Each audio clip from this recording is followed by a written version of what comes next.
Welcome back. We're discussing Canadian energy policy, and joining me again is Dan McTeague, president of Canadians for Affordable Energy. Let's shift gears now to Alberta, Dan. It's always a perennial topic because Alberta is such a huge producer of oil and gas.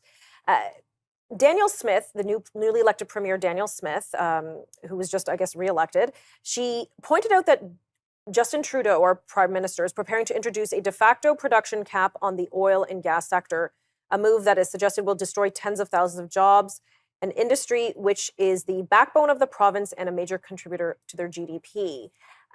Is this in fact happening, or is she just theorizing, or is this actually taking place?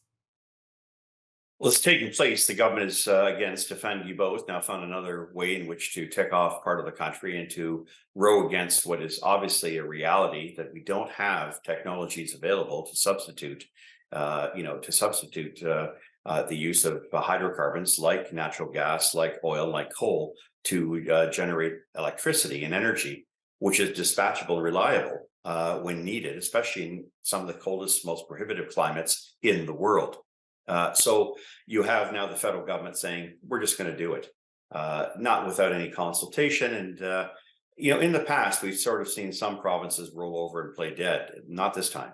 And I think a lot of us are going to be watching very intently as Danielle Smith pushes back on what I think is, for all of us, yes, we all want a cleaner climate, but to do so, we have to be realistic that we don't undermine and chop off our legs at our knees and it prevent our ability to make ends meet. Look, Alberta is important to Canada in terms of energy production.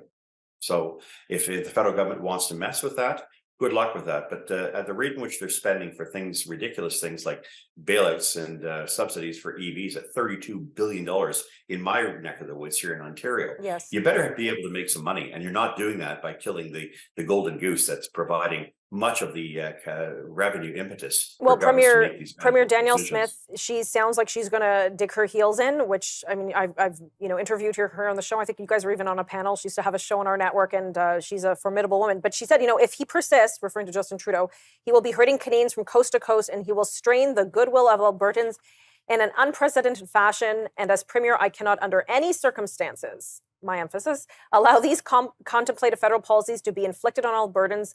I simply can't, and I won't. Them be fighting words.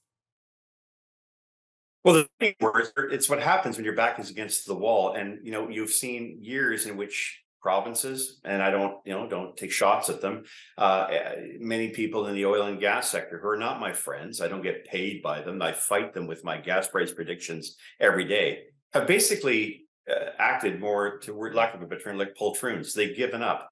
They've appeased. They've bent over backwards. And what's got them? Where has it wound up? I think now the pushback comes. And provinces like Alberta, and I would hope even Ontario, should recognize that the decision by this government to proceed in that fashion, very similar to the Green Energy Act here in Ontario, has had the effect of driving up the cost of energy threefold. And I want to make it really clear to Ontarians here, and it's not a political statement. You have provincial governments taking a $6.5 billion debt every year so that you and I don't have to pay in this province, tripling of our electrical grid, the cost of hydro. I think Ontarians need to wake up, smell the coffee, starting with the Premier, to join with Alberta's Premier Danielle Smith, because this is not just an intransigence on provincial autonomy and authority. This is, in fact, an attack on consumers. It'd be nice to see the provinces stand up for consumers for a change. More importantly, as they are doing in Nova Scotia with Tim Houston, and full credit for what he's done, I think it's time for Ontario to stand up and push back on a federal government that doesn't give a damn for consumers. But will they stand up? I mean, we've seen this, increase creep up. I don't even know if it's creep up. It's been pretty rapid. And people just continue to seem to go with the flow. At what point is it too much? They go with the flow because they're paid to go with the flow. A lot of these organizations that come out and applaud the federal government are bloody well paid for by the taxpayers. They're subsidized. I saw the Climate Institute coming out there and doing a rah-rah. Of course, they got $20 million from the federal government. They don't make a dime outside of the federal government.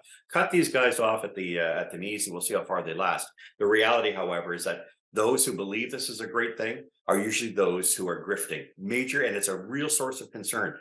one hopes that if there is a new government someday, we deal with what we have now. But if there's a new government someday, the government, restores its audits on charities and to bring these people back into line, because frankly, they're using our taxpayers' dollars to subsidize things that make it far more expensive for most people, at the same time bringing the economy and consumers to their knees.